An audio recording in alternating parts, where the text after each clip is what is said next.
G'day, here's a piece of Boulder Opal from central Queensland, probably from the Winton area. Reels and millimetres, material's been wetted to help highlight the colours. The white which is seen there occasionally is the reflection of the lights.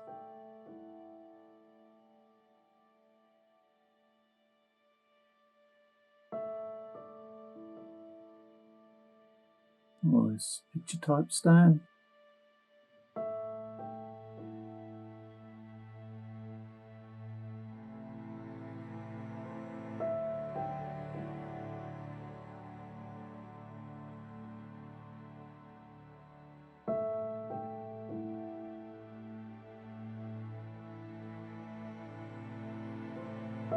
Nice fire on this half of the stone. Cut it so it hangs down that way. Take those round corners off. Make it into a long teardrop perhaps.